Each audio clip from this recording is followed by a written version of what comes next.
नमस्कार, मैं हूं मयूरिका और वीएनएम टीवी पर आप मेरे साथ देख रहे हैं मुद्दे की बात। आज मुद्दे की बात में मैं सवाल उठाने वाली हूं गुजरात मॉडल पर। गुजरात मॉडल पर अब पूरा देश सवाल उठा रहा है। कहीं ना कहीं ऐसी घटनाएं दर्ज होती ही जा रही है कि गुजरात मॉडल पर सवाल उठते जा रहे हैं। 2014 में जब देश के प्रधानमंत्री नरेंद्र मोदी ने गुजरात मॉडल को विश्व फलक पर प्रोजेक्ट किया था तो गुजरात मॉडल की काफी वाहवाही हुई थी और गुजरात मॉडल के आधार पर वो देश में प्रधानमंत्री बने। लेकिन जब से नरेंद्र मोदी गुजरात से गए हैं, गुजरात की जैसे कि कहीं ना कहीं अधोगति शुरू हो गई है। गुजरात पीछे की ओर आगे जा रहा है, विकास की ओर अग्रसर गुजरात राज्य अब कहीं ना कहीं सवालों के घेरे में नजर आ रहा है, जिसकी वजह है यहाँ के शायद यहाँ की कमजोर नेतृत्व शक्ति, जिसकी वजह हो सकती है बुनियादी सुविधाओं का अभाव है। आप जहां देखिए वहां सड़कें खस्ताहाल देखने मिलेगी, कई जगह पानी नहीं आता है। वडोदरा जैसे महानगरों में पानी की किल्लत सामने आती रहती है। यहाँ के लोग सुरक्षित नहीं है, यहाँ कहीं भी आग लग जाती है, कभी भी कहीं बोट पलट जाती है, इस तरीके के हादसे होते रहते हैं। और अब तो हद ही हो गई जब एक हॉस्पिटल में कुछ सरकारी योजना का लाभ लेने के लिए कुछ लोगों का हार्ट ऑपरेशन तक कर दिया गया। सरकार क्या कर रही है उस पर एक बड़ा सवाल। और आज उसी चर्चा पर मेरे साथ कुछ खास मेहमान जुड़ेंगे। सबसे पहले गुजरात मॉडल पर एक खास रिपोर्ट देखेंगे और उसके बाद चर्चा को आगे बढ़ाएंगे। 2014 के लोकसभा चुनाव में गुजरात के विकास मॉडल को हथियार बनाकर प्रधानमंत्री नरेंद्र मोदी सत्ता में आए थे। गुजरात की गिनती देश के विकसित राज्यों में होती है। गुजरात की गिनती देश के टॉप 5 अमीर राज्यों में होती है। देश की जीडीपी में 8% से ज्यादा योगदान देने वाले गुजरात को विकसित राज्य का दर्जा प्राप्त है। मुकेश अंबानी से लेकर गौतम अडानी तक देश के ज्यादातर बिग बिजनेस टाइकून्स गुजरात से ताल्लुक रखते हैं, तो वहीं प्रधानमंत्री नरेंद्र मोदी सरीखे कई बड़े नेता भी गुजरात से है। हालांकि गुजरात को लेकर हाल ही में एक बड़ा खुलासा अगस्त महीने में हुआ था, जिसने सभी को चौंका दिया था। डेवलप स्टेट होने के बावजूद गुजरात में 1 करोड़ से ज्यादा लोग गरीब है। गुजरात के गाँव में आज भी कई लोग दयनीय अवस्था में रहने को मजबूर है। इसका खुलासा संसद में पेश की गई एक रिपोर्ट में हुआ। इस रिपोर्ट ने देश भर में विकसित गुजरात के दावों की पोल खोल कर रख दी। रिपोर्ट के अनुसार पिछले कुछ सालों में गुजरात में गरीबी तेजी से बढ़ी है। राज्य की कुल जनसंख्या के 16.63% लोग गरीब है। इनमें ज्यादा लोग गांव से ताल्लुक रखते हैं। सिर्फ गरीबी गुजरात की समस्या नहीं है, यहाँ शिक्षा और स्वास्थ्य की कमी है, यहाँ रोजगार की कमी है, यहाँ के नागरिक कहीं भी सुरक्षित नहीं है, यहाँ कहीं भी आग लग जाती है, कभी बोट डूब जाती है। यहाँ नकली अफसर, नकली कोर्ट, सड़कों की खस्ताहाल स्थिति, बार बार ब्रिज टूट जाना और प्रदूषण चरम पर होना, ये सारी समस्याएं हैं। सुरक्षित माने जाते इस राज्य में अब महिलाएं सुरक्षित नहीं हैं। उन पर सामूहिक दुष्कर्म के मामले लगातार सामने आ रहे हैं। और अभी जो हुआ कि सरकारी स्वास्थ्य योजना का लाभ लेने के लिए जबरदस्ती हार्ट के ऑपरेशन तक कर दिए गए। और इसलिए अब गुजरात मॉडल देश भर में चर्चा का केंद्र बन गया है। चलिए, मेरे साथ चर्चा में मेहमान जुड़ चुके हैं। भारतीय जनता पार्टी से राजू शुक्ला जी हमारे साथ जुड़े हैं। राजू जी, बहुत बहुत स्वागत है आपका। हमारे साथ वरिष्ठ पत्रकार के रूप में हिमांशु भायाणी जी जुड़े हैं। हिमांशु जी, आपका भी बहुत बहुत स्वागत है। और हमारे साथ कांग्रेस पार्टी की ओर से हमारे सहयोगी सागर शाह जुड़े हैं। सागर जी, आपका भी स्वागत है। गुजरात मॉडल पर जब सवाल उठा रही हूं तब सबसे पहला जवाब जो लिया जाएगा वो जाहिर है कि रूलिंग पार्टी है और भारतीय जनता पार्टी के प्रवक्ता से जरूर इसका जवाब लेना चाहिए कि गुजरात मॉडल पर आखिर क्यों, क्या सोचते हैं वो, क्यों आखिरकार अब देश गुजरात मॉडल पर सवाल उठा रहा है। आप ट्विटर पर कई बार खोलकर देखिए, वहां वीडियो आपको मिल जाएंगे। गुजरात मॉडल की खुलती पोल, अंकलेश्वर में जो हुआ, भरूच में जिस तरह रेलिंग टूट गई, रोजगारी पाने के लिए बहुत सारे लोग इकट्ठा हो गए और उसके बाद गुजरात मॉडल पर सवाल उठ रहे हैं। राजू जी, क्या जवाब देना चाहेंगे? गुजरात मॉडल आप प्रोजेक्ट तो कर रहे हैं लेकिन उसे कहीं ना कहीं निभा नहीं पा रहे हैं। देखिए मैडम, जो ये घटना हुई है ख्याति हॉस्पिटल की, बहुत ही दुर्भाग्यपूर्ण घटना है और सरकार की ओर से पूरी संवेदना है कि ऐसी घटना नहीं होनी चाहिए। हम भी यही चाहते हैं, हम भी नागरिक है देश के, गुजरात के नागरिक है, अहमदाबाद के नागरिक है। ये जो घटना हुई है वो कड़ी इसकी तपास की जाएगी और अभी माननीय ऋषिकेश भाई ने ऐलान किया है कि उसके अगेंस्ट में सरकार के द्वारा फरियाद की जाएगी और ये हॉस्पिटल को तत्कालिक असर से सस्पेंड कर दिया उसका लाइसेंस, और जो भी डॉक्टर थे उनके अगेंस्ट भी कार्यवाही करेंगे। भारत की न्याय संहिता के अनुसंधान में उसके खिलाफ कड़ी से कड़ी कार्यवाही करेंगे। उसके लिए कानूनी तज्ञों का भी एक मीटिंग बुलाया गया है और उनसे भी सलाह ली जा रही है।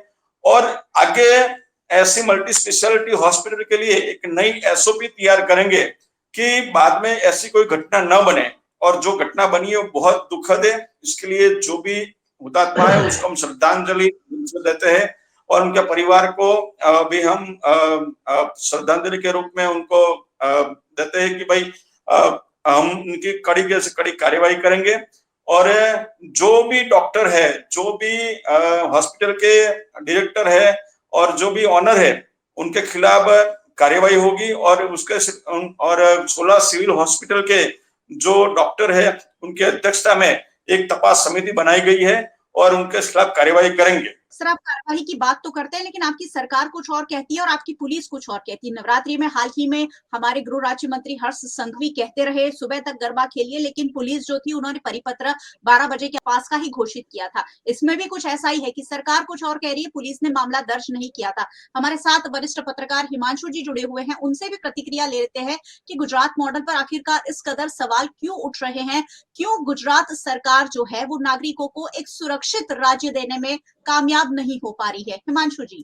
के दर्शकों को, वरिष्ठ पैनल को, आपको सभी को, देखिए गुजरात मॉडल जो है उसकी चर्चा पिछले कुछ, अगर हम देखने जाए तो 2001 से ये जो गुजरात मॉडल की चर्चा जिस तरीके से हुई राष्ट्रीय परिप्रेक्ष्य में, और ये बातें सामने तब है 2014 से, मतलब जब गुजरात से लीडरशिप पीएमओ तक पहुंची तो गुजरात मॉडल एक जिस तरीके से बोले एक टर्मिनोलॉजी बन गई थी। लेकिन देखिए गुजरात मॉडल कि अगर सही में हम बात करें तो 1960 में जिस तरीके से गुजरात एक इंडस्ट्रियल इंडेक्स पे 9th रैंक पे था जब मुंबई से महाराष्ट्र से अलग पड़ा, और बाद में 1990 में एक इंडस्ट्रियल इंडेक्स रैंक पे आया दूसरे स्थान पे 30 साल में, तो वो बात नहीं होती है। लेकिन यहाँ पे बात हुई ये गुजरात मॉडल की कि गवर्नेंस है, ये सब है। इसमें कहीं ना कहीं जो दिख रहा है वो क्या है, अगर हम देखने जाए तो नौकरियां नहीं दे पा रही है सरकार जब नौकरियां नहीं दे पा रही है तो ऐसा जो एक पूरा का पूरा एक जिसको बोले एक सिस्टम होता है जो मॉनिटरिंग होना चाहिए, जिसका जो प्राइवेट सेक्टर में होता है, आप चाहे रोड्स ले लीजिए, आप चाहे स्वास्थ्य की सुविधा ले लीजिए, आप चाहे कोई भी ऐसा क्षेत्र ले लीजिए जहाँ पे गवर्नमेंट का एक एक्सपेंडिचर होता है, तो जब वहां से गवर्नमेंट की तरफ से मॉनिटरिंग नहीं होगा तो ऐसे वाकये सामने आएंगे। और हमने ऐसे वाकये कहाँ पे देखे, ज्यादातर जो गवर्नेंस का फेलियर कहाँ पे दिखा है, जो प्रोसीजरल एस्पेक्ट होता है, लाइक फायर का एनओसी लेना तो वो नहीं लिया जाता है, बोर्ड्स का जो एनओसी होता है या वो जो सेफ्टी पैरामीटर्स होते हैं वो नहीं होते। क्यों नहीं होता है? क्योंकि जब आप सरकार ऐसी नौकरियां नहीं दे पाएंगी मॉनिटरिंग जॉब्स के लिए बेसिकली, तो यहाँ पे समस्या आती है। और ज्यादातर आपने प्राइवेटाइज किया है। पिछले सालों में हमने ये भी देखा कि महानगर पालिका में जो सेवाएं होती है हाउसकीपिंग की यानी रोड वगैरह सफाई की, वो भी आपने प्राइवेटाइज कर दी है अपने कुछ मतलब कार्यकर्ताओं को लाभ देने के लिए, थर्ड पार्टी कॉन्ट्रैक्ट्स वगैरह। तो ये जिम्मेदारियों से जब आप आप मुखर कर जाते हैं, अकाउंटेबिलिटी नहीं रहती ऐसे माहौल में, तो ये घटनाएं ऐसी होती है। और तब गुजरात मॉडल को लेकर सवाल इसलिए होते हैं क्योंकि आज अगर आप देखने जाए तो ऐसा नहीं है गुजरात में कुछ ऐसी घटनाएं नहीं हुई। अगर आपको पता हो तो राजकोट में केस हुआ था टाइगर बाम कांड, जहाँ पे जो क्रिमिनल्स थे उनकी आंख में टाइगर बाम लगा लिया था पुलिस ने, मतलब उनको उस तरीके से, तब भी ये बातें हुई थी। लेकिन तब गुजरात मॉडल के साथ इसको नहीं जोड़ा गया था। आज प्रचार प्रसार के जिस तरीके के माध्यम है उसमें अगर छोटी से भी कहीं गलती होती है और लोगों की जान जाती है, सबसे बड़ा मुद्दा ये है कि लोगों की जान जाती है, तो उसको लेके बिल्कुल एक प्रजा में से आवाज आएगी और तब जाके सवाल खड़ा होगा।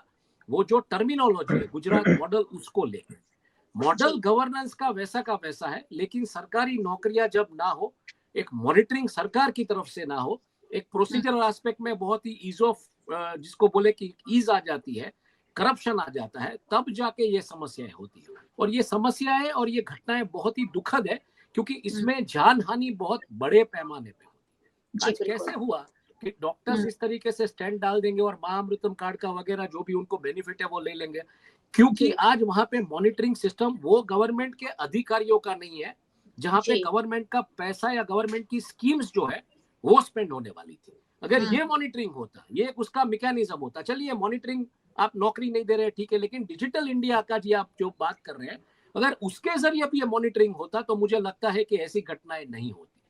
तो बात क्या हुई अल्टीमेटली कि आपको सरकारी नौकरियां देनी पड़ेगी। सरकार जब अपना पैसा खर्च करवाती है, गुजरात मॉडल के बारे में बात करती है, तो मॉनिटरिंग मैकेनिज्म जब तक नहीं होगा तब तक ये समस्या। दूसरी बात बहुत क्लियर है, आदमी की खुद की एक अंतरात्मा होनी चाहिए। आज के इस जमाने में महंगाई जिस तरीके से घर कर रही है, उसमें मतलब डॉक्टर जैसे लोग जो है हिपोक्रेट ओथ लेते हैं कि पेशेंट की जान के साथ ऐसे खिलवाड़ नहीं करेंगे, अगर ये भी ये करने लगे तो समाज में आप किसके पास जाएंगे, सबसे बड़ी समस्या है। और कहाँ पे करप्शन नहीं है, ये सबसे बड़ा सवाल है। चाहे वो पुलिस डिपार्टमेंट हो, चाहे वो म्युनिसिपल कॉर्पोरेशन हो, चाहे वो सरकारी दफ्तर हो, तो ये सबसे बड़ी समस्या है कि उसमें एक मैकेनिज्म मॉनिटरिंग जो होना चाहिए सरकार की तरफ से वो नहीं है, और लोगों का ईमान जो है वो मतलब एक खत्म होता जा रहा है। सर बिल्कुल सही बात है और बहुत ज्यादा सहमत हूँ। सरकार की कमियां तो है ही जिसे हम गिनाते ही हैं, लेकिन आम जनता पर जो सवाल उठते हैं, हमारे जैसे सिटीजन्स पर जो सवाल उठते हैं, वो भी बहुत ज्यादा बड़े हैं। क्योंकि सरकार एक आम नागरिकों के साथ जुड़कर बनती है और हर व्यक्ति जब भ्रष्टाचार में लीन होना पसंद कर रहा है, कहीं ना कहीं पैसे कमाने की होड़ में हम इतना आगे तक निकल जाते हैं कि हमें पीछे के दिखाई नहीं पड़ता है कि कुछ लोगों का उससे नुकसान हो रहा है। कॉन्ट्रैक्टर है जो खस्ताहाल सड़कें बना देते हैं चंद मुनाफे के चक्कर में। डॉक्टर जो है स्टैंड लगा देते हैं। स्टैंड लगाना एक आम आदमी के लिए बहुत बड़ी बात हो जाती है, लेकिन सिर्फ ये सरकारी योजना का लाभ लेने के लिए, और वो सरकारी योजना का लाभ कैसे अस्पताल को मिल गया, उस पर भी एक बहुत बड़ा सवाल है। और इसीलिए गुजरात मॉडल फिर एक बार सवालों के घेरे में है। कांग्रेस के हमारे सहयोगी काफी वक्त से इंतजार कर रहे हैं, क्या जोड़ना चाहेंगे गुजरात मॉडल पर? ये जो सवाल उठ रहे हैं उस पर आपका क्या मानना है? देखिए, आज का जो विषय है कि गुजरात की क्यों खोल रही है बार बार पोल, तो कुछ तो जोल होगा तभी तो पोल खुलेगी। विषय खुद कहता है, द सब्जेक्ट इटसेल्फ सेज कि भाई कुछ तो भ्रष्टाचार है, कुछ तो गलत है। तो इसका आधार यह है कि ये जो गांधी और सरदार का गुजरात है, इसे कहा गया है अभिमान, अहंकार, नफरत, झूठ की राजनीति से कि ये गुजरात मैंने बनाया है। और इस गुजरात के एक मुख्यमंत्री थे विजय रूपाणी जी, उनका एक बयान उन्होंने खुद दिया था कि मैंने मेरी जिंदगी में इतना भ्रष्टाचार कभी नहीं देखा जितना भ्रष्टाचार मैंने मेरी जिंदगी में पिछले 25 साल में देखा। यह बयान उनका 3-4 साल पहले का था। तो आपको पता होना चाहिए कि पिछले 27 साल से गुजरात में किसकी सरकार है। अभी अभी उसी विजय रूपाणी का एक बयान वायरल हुआ है। आज जब महाराष्ट्र और झारखंड में चुनाव हो रहे हैं, तब विजय रूपाणी जी ये कहते हैं कि पहले नरेंद्र मोदी इतने फेमस नहीं थे, इतने जाने माने नहीं थे जब वो नए नए आए थे, क्योंकि तब गोधरा कांड नहीं हुआ था। देखिए, ये पपेट नकली, जो नकली सरकार है, उस सरकार में हर महीने आपको एक नकली चीज बाहर आती है। तो उनके बनाए हुए पपेट मुख्यमंत्री नकली कहते हैं कि जब तक गुजरात में गोधरा कांड नहीं हुआ था तब तक नरेंद्र मोदी का कोई नाम नहीं हुआ था। तो ये गुजरात मॉडल क्या है? नफरत का, झूठ का, हिंसा का, हत्या का। ये गुजरात मॉडल जब आज पूरे भारत में प्रचारित किया गया है, तो 10 साल के बाद आपके पास विकास करने की बात नहीं है। 12 साल गुजरात के और 10 साल भारत के, उसके बाद भी महाराष्ट्र और झारखंड के अंदर बटोगे तो कटोगे, ऐसे सूत्र जब आपको देने पड़ रहे हैं। और इंडिया गठबंधन जिसको 65% वोट इस देश की जनता देती है, उसे जब घुसपैठिए कहना पड़ता है प्रधानमंत्री के द्वारा, और प्रधानमंत्री मछली, मटन, मंगलसूत्र, गाय, भैंस, आपकी संपत्ति हड़प ले जाएंगे, कांग्रेस आएगी तो दंगे होंगे, उसके बाद कहते हैं कि ये घुसपैठिए 65% लोग, इंडिया के नरेंद्र मोदी के परिवार के लोग अगर फिर से सत्ता में आए महाराष्ट्र और झारखंड में, तो ये आपकी बेटी, माटी, रोटी छीन कर ले जाएंगे। तो गुजरात मॉडल क्या है? गांधी और सरदार का गुजरात मॉडल तो गया। पिछले 25 साल से ये गुजरात नफरत का, हिंसा का, हत्या का, ऐसे ऐसे स्लोगन्स और ऐसे ऐसे सूत्रों का कि बटोगे तो कटोगे, ये घुसपैठिए आए तो आपकी बेटी, रोटी और माटी ले जाएंगे। और ये कहते हैं बेटी बढ़ाओ, बेटी पढ़ाओ, बेटी बढ़ाओ, सबका साथ, सबका विकास, सबका विश्वास। कहाँ है सबका साथ, कहाँ है विश्वास? जब 65% लोग जो वोट्स दे रहे हैं है इंडिया गठबंधन के, अगर वो घुसपैठिए है, वो मोदी का परिवार नहीं है, तो कहाँ है विकास? इन्हीं लोगों ने कहा था कि हम 15 लाख देंगे, तो इनके अमित शाह ने कहा था वो तो जुमला था। तो हायर अथॉरिटी कहती है कि हमारी सरकार तो नकली है, क्योंकि हम तो जुमला देते हैं, हम तो रेवड़ी देते हैं। और लगातार देखिए, मैं पूरा करता हूं, लगातार देखिए, नकली पीएम एडवाइजर, नकली पीएमओ वरिष्ठ अधिकारी, नकली कस्टम अधिकारी, नकली कलेक्टर, नकली सीबीआई अधिकारी, नकली आईएएस अधिकारी, नकली आईबी अधिकारी, नकली सिंचाई की कचेरी, नकली टोल नाका, नकली सुपरिटेंडेंट इंस्पेक्टर, नकली पीएमओ के बाद सीएमओ, नकली ईडी के अधिकारी, नकली एनआईए के अधिकारी, नकली जज, नकली कोर्ट, नकली आर्मी कैप्टन, नकली सीएम, और पब्लिक ने चुने हुए नहीं, लेकिन राजस्थान में चिट्ठी देकर वसुंधरा राजे को नहीं बनाए हुए नकली पीएम जब ऐसे स्टेटमेंट देते हैं कि हमारे प्रधानमंत्री फेमस नहीं थे, वो गोधरा कांड के बाद फेमस हुए, तो सोचिए कि गुजरात मॉडल क्या है, ये पपेट क्या है, ये नकली क्या है, ये जुमले क्या है, ये रेवड़ी क्या है, ये सरकार पूरी नकली है, जिनसे छोटे से छोटे अधिकारी से लेकर उनके पीएम तक पपेट और नकली है। तो ये झोल है और यही पोल है जो 10 साल में खुल रही है। झोल है और पोल है, लेकिन जनता अभी भी भर भर झोली वोट भारतीय जनता पार्टी को गुजरात में कर रही है। वो क्यों कर रही है उस पर चर्चा जरूर होगी, लेकिन छोटे छोटे जवाब दिया कीजिए ताकि हर एक की बारी फटाफट से आए और हर एक के हम ज्यादा से ज्यादा व्यूज ले सके। राजू जी हमारे साथ है। राजू जी, करनी और कथनी में इतना फर्क क्यों दिख रहा है? नरेंद्र मोदी की वो सरकार भी हमने देखी है जब नरेंद्र मोदी का एक दौरा होता था और उससे 6 महीने पहले टीम पहुंच जाती थी, वहां सारा सर्वे हो जाता था, वहां क्या कमियां है दूर हो जाती थी, वो सरकार भी हमने देखी है। और उसके बाद आनंदीबेन पटेल के बाद विजय रूपाणी, और जिस तरह से डाउनफॉल आता जा रहा है, मुख्यमंत्री भूपेंद्र पटेल अपनी ओर से कोशिश शायद कर रहे हैं लेकिन वो नाकाफी साबित हो रही है। गुजरात को एक मजबूत नेतृत्व शक्ति क्यों नहीं मिल रही है? राजू जी, आज जो मुद्दा है उनका भटकाने का काम सागर भाई ने किया है। अभी ऐसी घटना बनी है, उनकी चर्चा करनी थी और उन्होंने यहाँ राजनीति खेल दी, बटोगे कटोगे, और उनको पता नहीं है उनके जो बड़ा प्रधान थे सागर भाई। सुनिए, सागर भाई सुनने की कोशिश करिए, सुनिए आप। जो सागर भाई ने बोला कि विजय रूपाणी ने ऐसा बोला था, मैं वही बोलता हूँ कि राजीव गांधी ने बोला था कि 1 रुपया मैं भेजता हूं दिल्ली से तो मेरे गरीब किसान को 15 पैसे मिलते हैं। ये राजीव गांधी का कथन है और सागर भाई भूल गए हैं कि जिस देश का बड़ा प्रधान बोल रहा है कि ऐसे भ्रष्टाचार कांग्रेस के राज्य में चल रहा है, तो सबसे बड़ा दोषी कौन है? तो दोषी था राजीव गांधी जी, जो बड़ा प्रधान होके भी ऐसा उन्होंने बोला था। मुझे जवाब देने तो सागर भाई को भूल गए हैं। और सागर भाई, मैं आपको बता दूं कि बटोगी की कटोगी राजनीति में आप लोग हैं। आपने ये वक्फ बोर्ड का राक्षस पैदा किया है, आपने कश्मीर का राक्षस पैदा किया है, आपने भिंडर वाले का राक्षस पैदा किया था। जो आपने बटोगे कटोगे की नीति अपनाई थी, वो सब नीति का जवाब माननीय नरेंद्र भाई ने दिया है। तो आपको राजनीति नहीं करनी चाहिए ऐसे मुद्दे के ऊपर। और जो गुजरात में भी जो घटना हुई है उसके लिए हम इकट्ठे हुए थे चर्चा के लिए, आपने पूरा उसका पॉलिटिकल व्यू बना दिया है। तो यहाँ पे आपकी कांग्रेस सरकार अभी नहीं आती है और कभी आने वाली भी नहीं है, क्योंकि आप लोग हमेशा हिंदू मुसलमान की राजनीति करते हो और वक्फ बोर्ड जैसे न्यूसेंस को, राक्षस को आपने पैदा किया, उसका अभी उसका रिजल्ट मिल रहा है। तो सागर भाई, आप अपना ब्लड प्रेशर को काबू में रखिए, अपनी संवेदना को काबू में रखिए, और जो अभी घटना हुई गुजरात में उनके लिए सरकार क्या कर रही है उसका जवाब आपको मांगना चाहिए। आप विपक्ष की भूमिका से हट रहे हो, ऐसा कभी नहीं होना चाहिए। ये मुद्दा ही हमने उठाया है, ये ख्याति हॉस्पिटल का मुद्दा ही, ख्याति हॉस्पिटल का मुद्दा ही कांग्रेस ने उठाया है, तब जाके तुम्हारे मंत्री ने जवाब दिया है। हिमांशु भाई को हमें जल्दी रिलीव करना है, पहले उनकी बात सुन लेते हैं। सब बहुत सारी बातें सामने आ रही। भाजपा और कांग्रेस राजनीतिक दल है, अपनी ओर से अलग अलग तरीके के आरोप प्रत्यारोप लगा रहे हैं, लेकिन क्या होना चाहिए और कैसा होना चाहिए? आप सालों से गुजरात की राजनीति को फॉलो करते आए हैं। आपकी प्रतिक्रिया के बाद हम आपको रिलीव करेंगे और फिर इस चर्चा को आगे बढ़ाएंगे। सर, क्या गुजरात में सब कुछ सुचारू कैसे हो सकता है? आपने कहा कि मॉनिटरिंग होनी चाहिए, क्या सरकार की नेतृत्व शक्ति कहीं ना कहीं साबित हो रही है?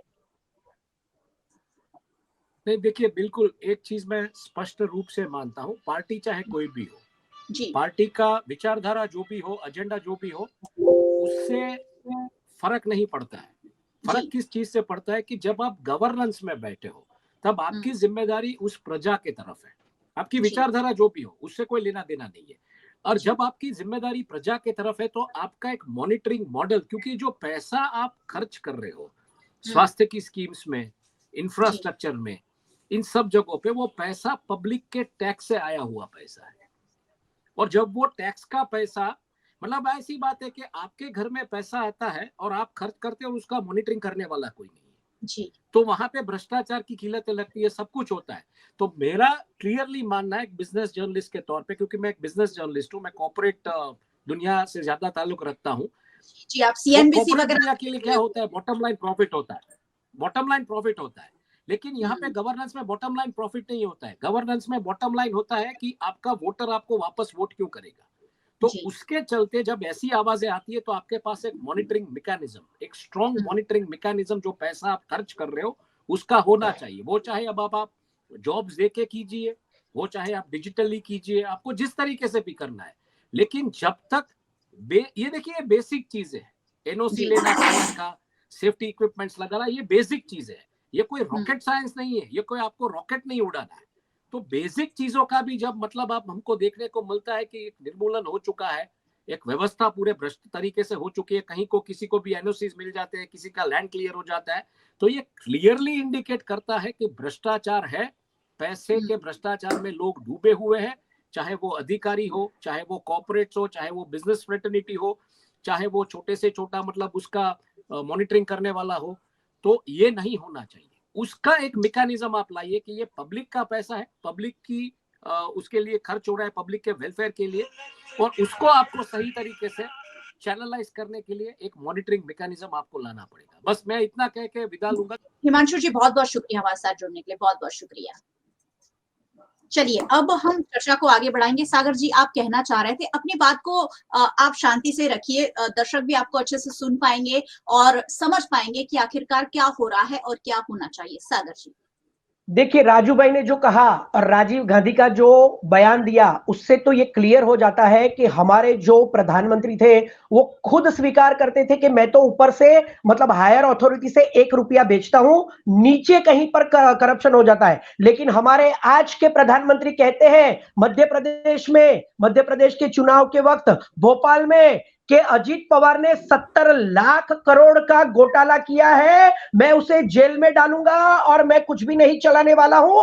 और 48 घंटे के अंदर आज के हमारे देश के प्रधानमंत्री उसी अजीत पवार को महाराष्ट्र के सबसे बड़े पद पर 48 घंटे में बिठाते हैं। मतलब हमारे प्रधानमंत्री तो सच बोलते थे, टॉप लेवल जो था, हायर अथॉरिटी थी, वो तो क्लियर थी, करप्शन कहीं नीचे होता था। लेकिन यहां पर तो देश के नरेंद्र मोदी, आज के प्रधानमंत्री, चाहे वो हिमंता बिस्वा शर्मा हो, चाहे वो छगन भुजबल हो, ब्लड प्रेशर बढ़ जाएगा, धीरे बोलिए, ब्लड प्रेशर बढ़ जाएगा, धीरे बोलिए। अभी बीच में मत बोलिए, मैं नहीं बोला था, धीमे बोलिए, ब्लड प्रेशर बढ़ अभी बीच जाएगा, में मत बोलिए, मैंने सुना था आपकी बात, मैं चुप रह गया था। तो अभी सुन बीपी लीजिए, बढ़ जाएगा, अटैक आ जाएगा, शांति से अरे सुन बोलिए। लीजिए, अरे सुन लीजिए, सच्चाई सुन लीजिए। अटैक आ जाएगा, हार्ट अटैक आएगा, शांति से बोलिए।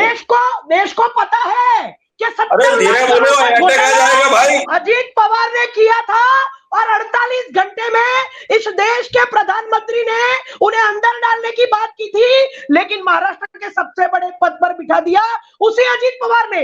अभी बोला कि 2019 में महाराष्ट्र की सरकार गिराने वक्त अमित शाह मीटिंग में थे और अदानी मीटिंग में थे। ये वही अजीत पवार है जिनको आपने घोटाले के बाद 48 घंटे में महाराष्ट्र में आज सबसे बड़े पद पर बिठा दिया है।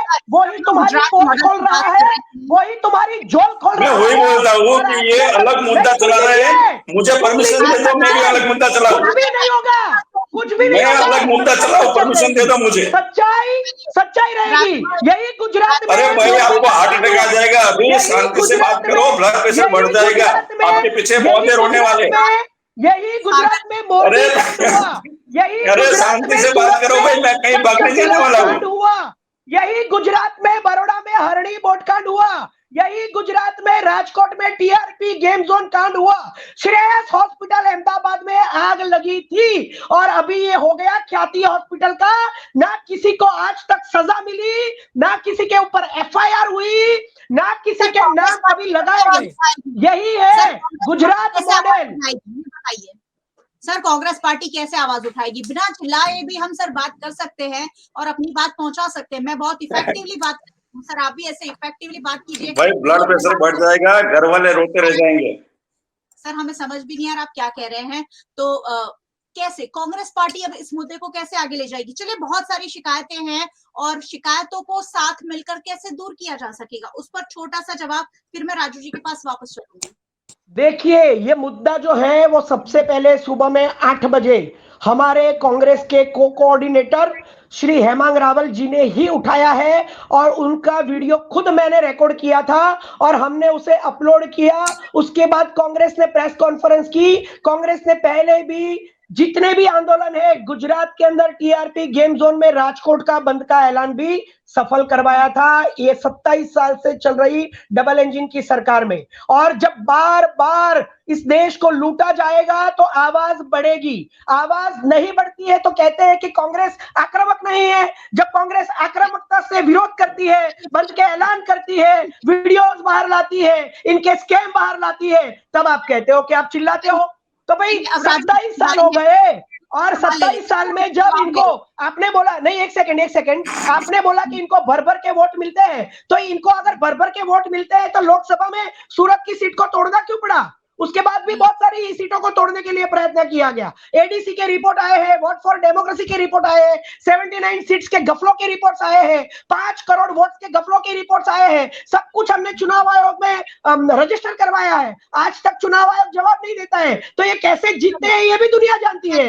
उनसे जवाब मांग लेते हैं। राजू जी जवाब दीजिए, बहुत सारे सवाल और बहुत सारे आप पर इल्जाम लगे हैं। एक तो सूरत की सीट, मतलब ये नहीं है कि आज हम सिर्फ ख्याति हॉस्पिटल की बात कर रहे हैं, आज हम गुजरात मॉडल की बात कर रहे हैं। ख्याति हॉस्पिटल फिर एक बार एक ऐसा किस्सा हमारे सामने आया है कि कहीं ना कहीं सरकार की क्षमता पर सवाल उठ रहे हैं। सर कैसे ठीक होगा? चलिए जो हो रहा है वो तो हो ही रहा है, लेकिन उसके लिए क्या किया जा सकता है?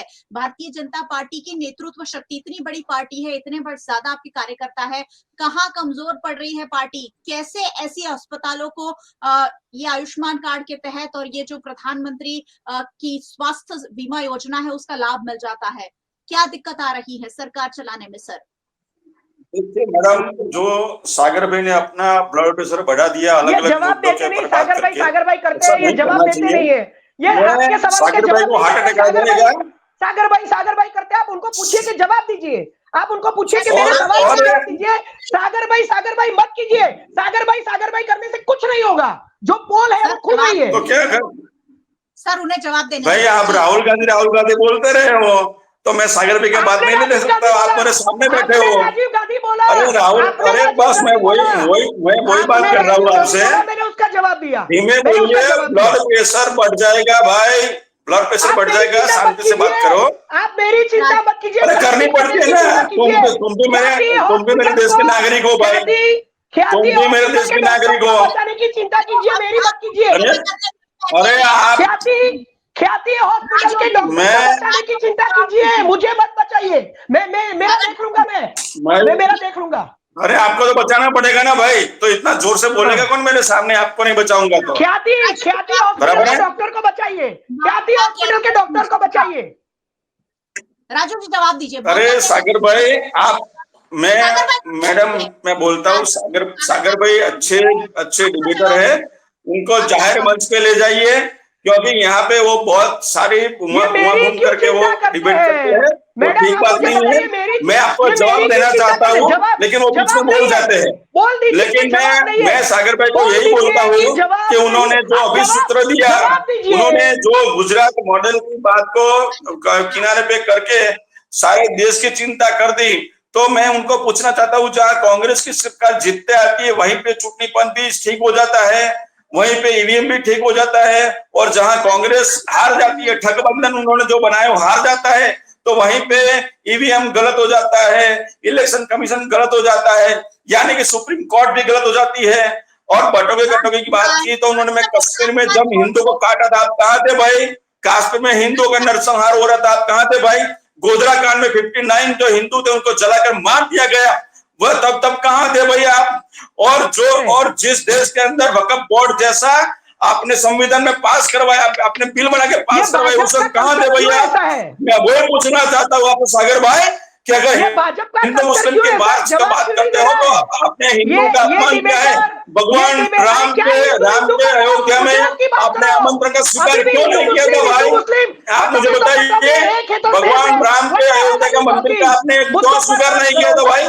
आपने राम सेतु का तोड़ने का ऑर्डर क्यों किया था भाई? है आपको राम से प्रॉब्लम है? आपके राहुल गांधी ने 2007 में कोर्ट में एफिडेविट किया था कि राम, ये जवाब क्यों नहीं दे रहे हैं? राम काल्पनिक है ऐसा आपके राहुल गांधी ने बोला था। अरे यार, ये राहुल गांधी राजीव गांधी कर रहे हैं और हम गुजरात मॉडल पे बात कर रहे हैं। यही कर रहे हैं, इनके पास जवाब ही नहीं है। नहीं, मैं आप इनके पास जवाब ही नहीं है। मैं आप दोनों को म्यूट कर रही हूँ ताकि मैं अपनी बात कह सकूं। आप जो कह रहे हैं वो बिल्कुल मुद्दे से भटकने वाली बात है। ना पक्ष अपनी चीजें बताने के लिए तैयार है, ना विपक्ष उसे सीधे सीधे सुनने के लिए तैयार है। आप दोनों को मैंने म्यूट किया है ताकि आप ये सुन सके और समझ सके कि हम बात क्या करना चाह रहे हैं। मैं सत्ता पक्ष से ये सवाल पूछ रही हूँ कि आखिरकार ये जो सारी गड़बड़ियां गुजरात में दिख रही है, आप लोग उससे आने वाले कुछ साल में कैसे सुलझाने वाले हैं? राजू जी सिर्फ और सिर्फ इस बात का जवाब दीजिए। मैं आपको फिर से अनम्यूट कर रही हूँ। राजू जी जवाब दीजिए। मैडम, सरकार की ओर से पूरी संवेदना है और जो भी आरोपी है वो पकड़े जाएंगे और सबको भारत के न्याय के प्रणाली के अनुसार उनके ऊपर सख्त कार्रवाई की जाएगी। आज इसके हिसाब से हमारे जो है, अब इससे शायद गुजरात की जनता को कोई फर्क नहीं पड़ने वाला है। आने वाले सालों में एक मास्टर प्लान आने वाले सालों में जो हेल्थ मिनिस्टर उन्होंने ऐलान किया है कि नई एसओपी बनाई जाएगी और कहीं ऐसी घटना ना बने उसका जांच किया जाएगा। और आयुष्मान कार्ड के अंदर ऐसे कैंप कहीं नहीं लगाए जाते। सरकार की गाइडलाइन है कि कोई ऐसा कैंप नहीं होना चाहिए और उसका भी हिसाब होगा। उसके लिए इसके लिए एक पैनल बनाई है और उसका माइक्रोस्कोपिक करके उनका जो डेड बॉडी है उनको माइक्रोस्कोपिक करके उनकी जांच की जाएगी और जो भी सच होगा वो बाहर लिया जाएगा और किसी भी को बख्शा नहीं जाएगा। भूपेंद्र भाई की सरकार का नियम है और हमारे गृह मंत्री और हेल्थ मिनिस्टर दोनों ने उस बात को समर्थन दिया है कि जो भी आरोपी होगा उसको कटघरे में खड़े करके उनका भारतीय पिनल कोड के हिसाब से उनका ऊपर केस दर्ज होगा और हॉस्पिटल का लाइसेंस भी सस्पेंड कर दिया गया है। जी, तक्षशिला कांड के आरोपी अब तक सामने नहीं आए। हरणी बोट कांड में कोई ठोस कार्यवाही नहीं हुई है। सरकारी अधिकारियों की वहां जिम्मेदारी थी, वहां कुछ नहीं हुआ है।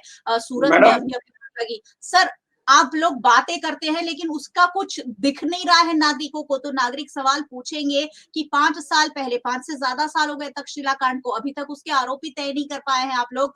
तो अब कैसे हम विश्वास कर ले कि ख्याति हॉस्पिटल में जो हुआ उसके आरोपी तय हो जाएंगे और उन पर कार्रवाई हो जाएगी? सवाल बहुत सारे हैं जिसके कोई जवाब शायद आप लोगों के पास नहीं है। मैं सागर जी को भी अनम्यूट कर रही हूँ। सागर जी, छोटी सी प्रतिक्रिया के रूप में बताइए कि गुजरात में जो अंधाधुंधी फैली है कैसे सुलझाएंगे? हम राजनीतिक छींटाकशी से दूर रहे और as a citizen, as a Gujarat के सिटीजन, हम गुजरात को फिर से सोने की चिड़िया कैसे बना सकते हैं? देखिए, मैंने आज के विषय के ऊपर जितना भी 10 साल और 12 साल में जो हुआ है उसका एक एक मुद्दे का ब्यौरा दिया और कांग्रेस उसके लिए लगातार अपनी आवाज उठा रही है। चाहे डबल इंजन की सरकार की बात करें तो केंद्र में और राज्य में कांग्रेस के द्वारा हर आंदोलन में कांग्रेस ने अपनी आवाज उठाई है।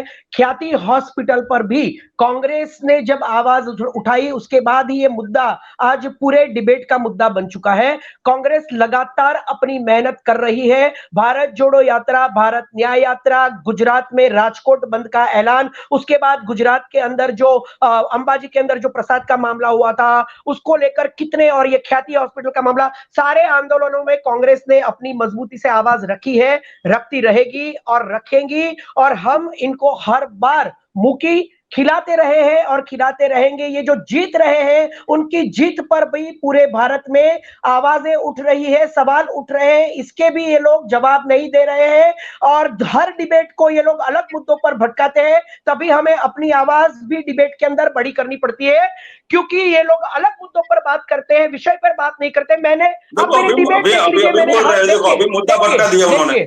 देखिए देखो अभी मुद्दा भटका दिया। मैं बोला था, मैं आपको सुन रहा हूँ, शांति से बोलिए। शांति से बोलिए, मैं सुन रहा हूँ आपको। मैं शांति से ही बोल रहा हूँ, इससे कौन सी बड़ी शांति चाहिए? शांति से ही तो बोल रहा हूँ। चलिए, हमारे पास तो कांग्रेस अपनी आवाज उठाती रही है और उठाती रहेगी हर मुद्दे पर, और हम लड़ेंगे। चलिए, आप लड़ेंगे और हम चाहते हैं कि भारतीय जनता पार्टी भी जरूर गंभीरता से इस पर सोचे कि गुजरात को आखिरकार सुशासन कैसे दिया जा सकता है, अच्छी शिक्षा, अच्छा स्वास्थ्य गुजरात का हक है, क्योंकि गुजरात बहुत झोली भर भर कर वोट भारतीय जनता पार्टी को दे रहा है, तो नागरिकों को उनके हिस्से की चीजें मिलनी चाहिए। बहुत बहुत शुक्रिया आप दोनों मेहमानों का हमारे साथ जुड़ने के लिए और चर्चा में अपने महत्वपूर्ण विचार रखने के लिए। बहुत बहुत शुक्रिया, धन्यवाद। और बहुत बहुत धन्यवाद आप सभी व्यूअर्स का हमारे साथ जुड़ने के लिए। वैसे आपको हमेशा जुड़ते रहना है, क्योंकि ये सारे मुद्दे हम आपके लिए चर्चा में लाते हैं, ताकि आप भी जो स्थिति चल रही है उसे समझ सके, सुन सके और परख सके। आप वीएनएम टीवी को यूट्यूब चैनल पर देख रहे हैं, सब्सक्राइब कर लीजिए अगर हमारे चैनल पर नए आए हैं तो, और बेल आइकन प्रेस कर दीजिए ताकि वीएनएम का हर अपडेट सबसे पहले आप तक पहुंच सके। आप हमें फेसबुक पर देख रहे हैं, शेयर कर लीजिए। ये वो बातें हैं जो हर नागरिक के लिए जानना जरूरी है। आप हमें ओटीटी प्लेटफॉर्म्स पर देख रहे हैं, डेली हंट, वोडाफोन टीवी, जियो टीवी और जियो टीवी फाइबर। 498 नंबर के चैनल पर वीएनएम टीवी को 24 घंटे लगातार देखा जा सकता है।